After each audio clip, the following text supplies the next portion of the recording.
Page number 87।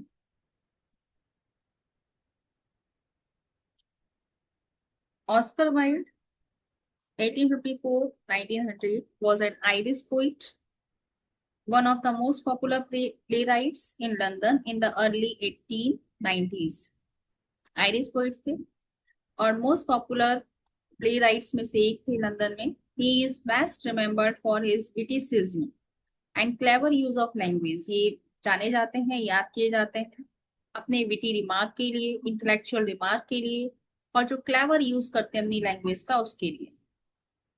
Oscar Wilde's short story, The Modern Millionaire, tells of a young man who helps a beggar only to discover the beggar is a millionaire. ये story एक young man help करता है एक bagger की, और बाद में उसको पता चलता है जिसकी इसने हेल्प की वो बैगर था ही नहीं, वो एक मिलीनियर था। अपीयरेंस कैन बी डिसेप्टिव, जो दिखता है वो धोखा हो सकता है। The story's central player, Huey Erskine, believes a painter's model is a beggar and gives him some money. जो स्टोरी का सेंट्रल करेक्टर है ह्यूई अर्स्काइन, वो बिलीव करता है कि पेंटर जो है वो मॉडल है, जो पेंटर का मॉडल है वो एक बैगर है, और वो उसको सम मनी, कुछ मनी दे देता है। Ironically, the so-called beggar is in fact one of Europe's wealthiest socialists who has commissioned the artist to paint his portrait with the millionaire dressed in rags. Ironically वो so called bagger जो है वास्तव में Europe का सबसे अमीर, बहुत अमीर सोशलिस्ट है, जिसने आर्टिस्ट को, पेंटर को पैसा दिया है, कमीशन दिया है ताकि वो उसका पोर्ट्रेट बनाए with the Millionaire dressed in rags, जिसमें नजर आए कि एक बहुत अमीर आदमी रैग्स पहने हुआ है, चीथड़े पहने हुआ है। This act of generosity and the normalization of charity without any expectation of reward in return is what makes the giver truly noble.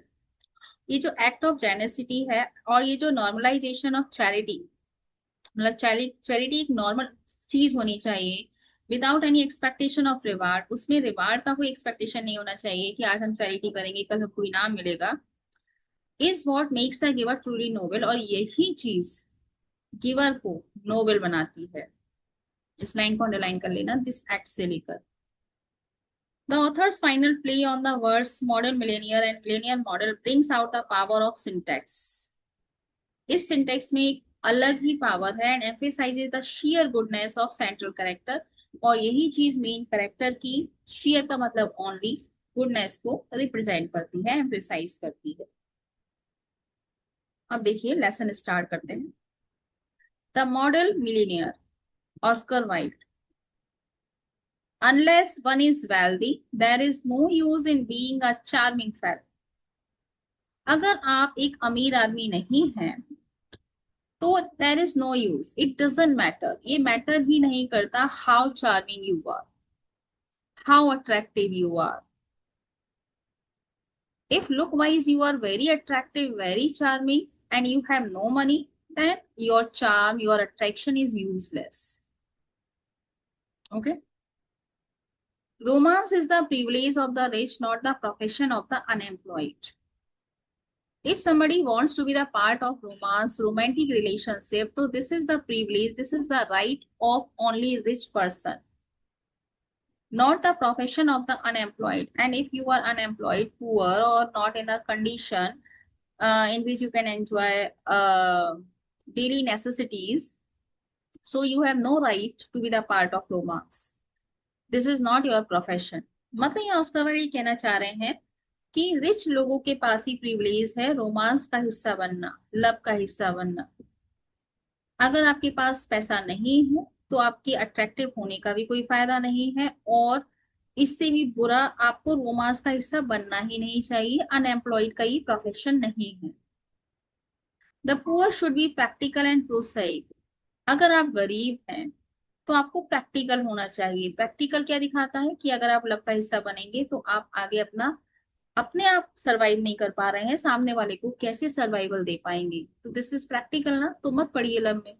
प्रोसाइक, बहुत ही सीरियस या सोबर डिसीजन लेने चाहिए, बहुत ही इमेजिनेटिव डिसीजंस नहीं लेने चाहिए। It is better to have a permanent income than to be fascinating. Oscar Wilde कहना चाह रहे हैं कि फैसिनेटिंग होना, अट्रैक्टिव होना, गुड लुकिंग होना नॉट सो गुड। क्या गुड है? आप परमानेंट इनकम डेली बेसिस पर, मंथली बेसिस पर आप कमा क्या रहे हैं, अर्न क्या कर रहे हैं, this matters. These are the great truths of modern life which Huey Erskine never realized. ये सच्चाइयां हैं मॉडर्न लाइफ की, जिसको ह्यूई अर्स्काइन कभी भी रियलाइज नहीं कर पाए। पुअर ह्यूई, बेचारा ह्यूई। इसको ह्यूई पढ़ेंगे, इसका प्रोनाउंसिएशन आप लिख सकते हैं HY, फिर डैश लगा दीजिए, डबल ई लिख दीजिए, ह्यूई। ठीक है। इंटेलेक्चुअली वी मस्ट एडमिट, अभी फिर बाद में पूछना, आगे बढ़ते हैं। Intellectually, we must admit he was not of much importance. अगर इंटेलेक्चुअली हम बात करें, यहाँ की ब्रेन की बात करें, इंटेलेक्ट की, लॉजिक की बात करें, तो हमको ये चीज एडमिट करनी होगी कि ये जो ह्यूई है was not of much importance। ये ज्यादा इंपॉर्टेंस वाला व्यक्ति तो नहीं था। He was not smart enough, he was not cunning enough, he was not clever, he was not intellectual, he was not logical. He never said a brilliant or even an ill-natured thing in his life. Huey ने अपनी life में कभी भी कोई brilliant, अब brilliant तो छोड़ो, इल नेचर्ड thing, life में कुछ गलत भी नहीं किया। कहा, अच्छा तो नहीं कहा, ओके, लेकिन इल नेचर्ड थिंग भी इसने अपनी लाइफ में कभी नहीं कही। But then he was wonderfully good looking. लेकिन ये सारी चीजें एक साथ छोड़िए, अगर उसको हम फिजिकली देखें, he was wonderfully good looking guy with his crisp brown hair. Crisp का मतलब प्रेजेंटली हार्ड एंड ड्राई।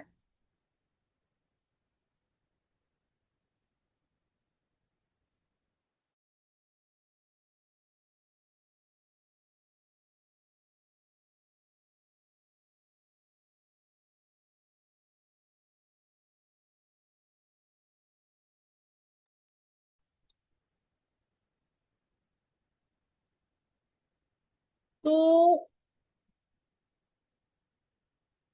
मैंने तुमको रोका बीच में वहां से हो गया, फ्लो चला जाता है पढ़ाने का बीच में।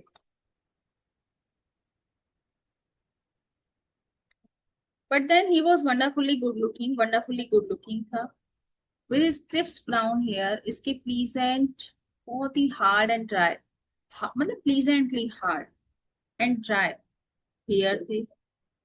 हिज क्लियर कट प्रोफाइल, इसका जो पूरा फीचर्स थे, शोल्डर, आईज, लिप्स, चेस्ट, पूरा जो फिगर था वो क्लियर कट प्रोफाइल जितना होना चाहिए नाप तोलकर उतना था। एंड हिज ग्रे आईज, और इसकी सुनहरी आंखें। He was as popular with man as he was with woman. Man में भी इतना ही पॉपुलर था, मतलब जो इसके संगी साथी कलीग्स थे वो भी इसकी पर्सनालिटी को अप्रिसिएट करते थे, और वीमन तो अट्रैक्ट होंगे ही होंगी अपोजिट सेक्स के प्रति। And he had every accomplishment, देखा जाए बॉडीली उसके पास सब अकम्प्लिशमेंट थे, except that of making money. Money कमाने के अलावा इसके पास सब कुछ था। His father had bequeathed him his cavalry sword and a history of the Peninsular War in 15 volumes. इसके फादर bequeathed him, bequeathed मतलब प्रॉपर्टी में कुछ छोड़कर जाना। इसके फादर प्रॉपर्टी में इसके पास एक कैवलरी, बहुत ही स्ट्रॉन्ग, कैवलरी का मतलब ब्रेव होता है, स्ट्रॉन्ग रॉयल तलवार छोड़कर गए थे, और एक हिस्ट्री की बुक जो पेनिनसुलर वॉर से रिलेट करती थी, और वो बुक 15 वॉल्यूम्स में थी, उसके 15 वॉल्यूम्स थे। तो फादर ये छोड़कर गए हैं। अब आप समझ ही पा रहे हैं, he is not rich, rich तो नहीं है। Huey hung the first over his looking glass, put the second on a shelf between Ruff's Guide and Bailey's magazine, and lived on 200 a year that an old aunt allowed him. अभी जब father इसको छोड़कर गए हैं, तो जो पहली तलवार की बात हुई थी, उसने तो उसको लुकिंग ग्लास के ऊपर लगा दिया था, जहां मिरर था, मिरर के ऊपर से तलवार को लगा दिया था।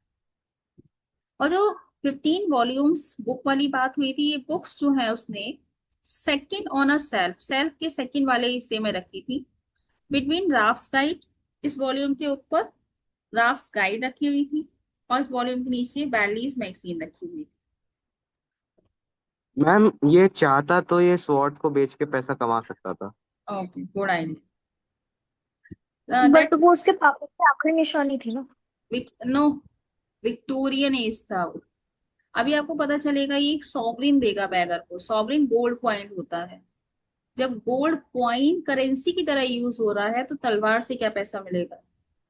ठीक है, आप बात तो सही समझिए, है। ये विक्टोरियन एज है। तो लिव्ड ऑन 200 a ईयर, इसको पर ईयर 200 मिलते थे। इसकी ओल्ड आर्ट इसको अलाउड कर दी थी कि ईयरली आपको 200 दिए जाएंगे, अपना गुजारा भत्ता कर लीजिए, मतलब जी लीजिए बस। ही हैड ट्राइड एवरीथिंग, ऐसा नहीं था इसने कुछ जॉब नहीं किया, बिजनेस नहीं किया, इसने किया। ही हैड, अब इसने किया फिर भी ये सफल नहीं हुआ, रीजन ऊपर आ रहा था ना, इसने, इसके अंदर इंटेलेक्चुअलिटी नहीं थी, कनिंगनेस, स्मार्टनेस नहीं थी। He had gone on the stock exchange for 6 months, 6 महीने के लिए इसने स्टॉक एक्सचेंज पर गॉन, मतलब वहां पर वर्क किया। But what was a butterfly to do among bulls and bears, लेकिन स्टॉक एक्सचेंज में जहां पर बुल्स एंड बियर्स पहले से ही इतना कमा रहे हैं, पूरा मार्केट उन्होंने ऑक्युपाई किया हुआ है, वहां बटरफ्लाई बेचारी क्या करेगी? तो यहाँ पर ह्यूई को एक बटरफ्लाई की तरह ले लीजिए, और वहां बुल्स और बियर्स जो बहुत बड़े बड़े स्टॉक होल्डर्स हैं उनकी बात कर लीजिए। पहला काम उसने ये किया। He had been a tea merchant for a little longer, थोड़े टाइम के लिए टी मर्चेंट भी रहा, चाय वगैरह बेची इसने। But had soon tired of pekoe and souchong. अब ये जो पिकोए है, ये एक हाई क्वालिटी ब्लैक टी है, और ये जो सुसोंग है, एक fine black variety of T है। दोनों ही टी है, ठीक है, दोनों टी के नेम। तो इसने इन चाय का थोड़ा सा बिजनेस वगैरह किया। Then he had tried selling dry sherry. Sherry एक type of strong greenish wine होती है, तो इसने इस वाइन को भी, इसका भी बिजनेस किया। दैट डिड नॉट आंसर, किसी भी चीज का इसको आंसर नहीं। The Sheri was little to dry, जो वाइन थी ना, ये कुछ ज्यादा ही ड्राई थी। ड्राई का मतलब एक नशा सा, मतलब एक झोंक सा खेला है इन्होंने, मतलब ये गले में उतरी नहीं, मतलब इसके लिए सक्सेसफुल नहीं रही, फायदेमंद नहीं रही। Ultimately he became nothing, result ये निकला, बेचारा ये कुछ भी नहीं कर पाया। अ delightful ineffectual young man with a perfect profile and no profession, एक खुशनुमा, इनइफेक्चुअल ज्यादा इफेक्ट लोगों पर, सब लोगों को अपनी ओर अट्रैक्ट करने वाला, परफेक्ट प्रोफाइल वाला, लेकिन नो प्रोफेशन वाला व्यक्ति बनकर रह गया है। To make matters worse, situation वहां और खराब हो जाती है, जहां इनको लव भी हो गया, ही वॉज इन लव, ये लव में भी थी। The girl he loved was Laura Marton, the daughter of a retired colonel who had lost his temper and his digestion in India. इनको लव हुआ था लॉरा मार्टन से, Laura Marton के जो फादर थे वो एक कर्नल हुआ करते थे, फिलहाल रिटायर्ड थे। और ये कर्नल हुआ करते थे इंडिया में। और इंडिया में जिस दौरान ये कर्नल रहे थे, ना तो इनका डाइजेस्टिव सिस्टम अच्छा रहता था, और बिकॉज ऑफ सम रीजंस इनका मूड भी अच्छा नहीं रहता था। तो ये एक मूडी पर्सनैलिटी है। और फिजिकली इनका डाइजेशन भी दिखाया गया है, that's also not good. Had never found either of them again. और वो नहीं चाह, और उनको यहाँ लौट कर आकर ना तो उनका टेम्पर अच्छा हुआ, मूड अच्छा हुआ, ना ही उनका डाइजेस्टिव सिस्टम अच्छा हुआ इंग्लैंड लंदन में आकर। Laura adored him. लॉरा भी बहुत चाहती थी ह्यूई को। ही वॉज रेडी टू किस हर शू स्ट्रिंग्स।